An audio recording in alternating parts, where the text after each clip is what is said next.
Zelensky praises massive drone strike on Russian airbases as a brilliant operation. On Sunday, June 1, Ukrainian President Volodymyr Zelensky hailed a large-scale drone strike targeting Russian military airfields as a strategic and well-executed blow to Russia's war machine.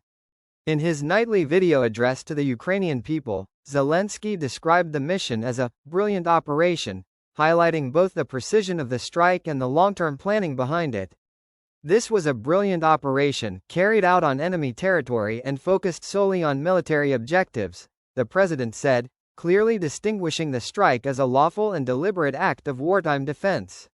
According to Zelensky, the mission had been in development for over 18 months, involving extensive planning by Ukraine's intelligence, defense, and aerospace teams.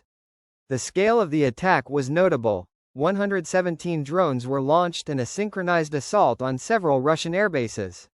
While Zelensky did not specify the exact locations of the targets, military analysts believe the drones struck deep into Russian territory, possibly aiming at airfields housing long-range bombers and strategic aircraft used in attacks against Ukraine. Russia has suffered very tangible losses, and deservedly so, Zelensky remarked. His comments implied that the drone strike was not only a military success but a moral counterpunch in response to Russia's ongoing missile and drone attacks on Ukrainian cities and civilian infrastructure. Though no official data on Russian casualties or equipment losses has been independently verified, sources close to Ukrainian defense operations suggest that multiple aircraft, fuel storage sites, and air defense assets may have been damaged or destroyed. Military experts have interpreted the scale and execution of the drone attack as evidence of Ukraine's growing sophistication in unmanned aerial warfare. The operation demonstrated Ukraine's ability to coordinate long-range drone missions across hostile airspace, a capability that had previously been limited by technological and logistical constraints. The timing of the strike also carried political weight. It occurred just ahead of scheduled peace-related discussions in Istanbul, where international actors are expected to renew efforts to de-escalate the conflict. By launching such a high-profile operation, Kyiv appears to be sending a clear message: it will not enter negotiations from a position of weakness. In closing his address, Zelensky reinforced the moral and strategic resolve of Ukraine's military. This operation is a clear signal that Ukraine can and will hold the aggressor accountable, on the battlefield and beyond.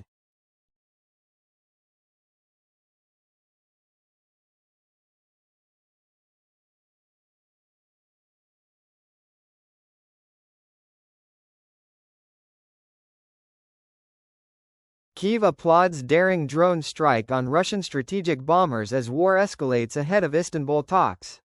On Sunday, June 1, residents of Kyiv reacted with pride and admiration to Ukraine's unprecedented long-range drone strike that targeted Russian military airfields deep inside Siberia, including bases that house nuclear-capable long-range bombers.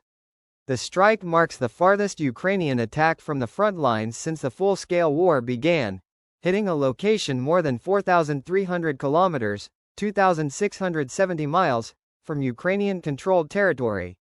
According to Ukrainian intelligence sources, the operation involved sophisticated subterfuge and logistics.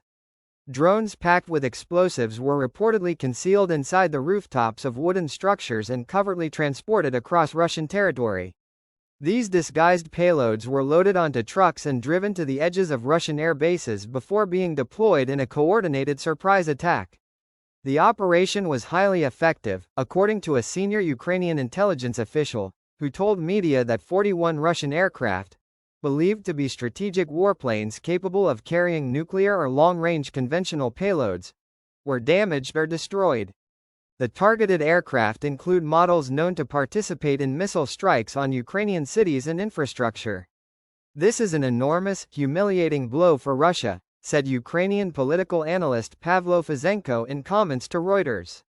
He emphasized not just the tactical success of the operation, but its psychological and symbolic impact. It shows Russia is not untouchable, even in its most remote, guarded military zones.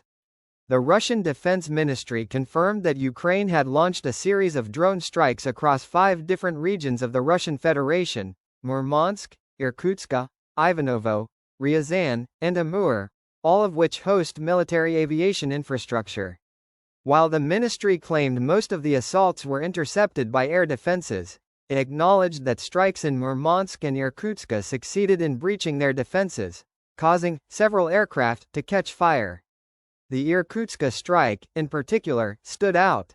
It represents the first Ukrainian drone assault of this scale and range, targeting bases thousands of kilometers behind the front lines, in a region previously considered safe from Ukrainian reach.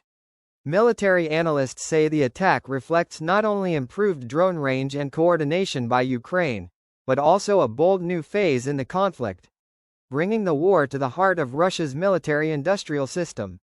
Meanwhile, Russia sharply escalated its own operations overnight, launching 472 Shahed-type drones against Ukrainian targets in what is now the largest single wave of drone attacks recorded in the war so far. According to the Ukrainian Air Force, Russia also launched 7 missiles.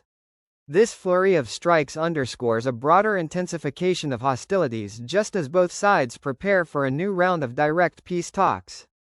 Despite speculation that Ukraine might not attend, President Volodymyr Zelensky confirmed that Defense Minister Rustem Umerov will represent Ukraine in the second round of negotiations with Russia, scheduled to take place in Istanbul on Monday, June 2. The first round, held more than a week earlier, produced a breakthrough in the form of a significant prisoner exchange but failed to yield progress on a ceasefire or lasting settlement. On the streets of Kyiv, public sentiment was cautiously defiant. Many citizens expressed support for the drone strikes and called them a necessary move to counter Russia's sustained aggression. Some voiced hope that by demonstrating its ability to strike far into Russian territory, Ukraine could enter the talks in Istanbul with greater leverage. However, there was also a sense of unease. Several Kyiv residents acknowledged the likelihood of Russian retaliation, particularly targeting civilian infrastructure in Ukraine. "We hit them where it hurts," said one Kyiv local, "and they won't take it lightly."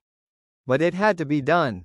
As both sides intensify their military campaigns, the question remains whether the peace talks in Istanbul will lead to de-escalation, or simply mark another chapter in a war growing ever more complex, dangerous, and far-reaching.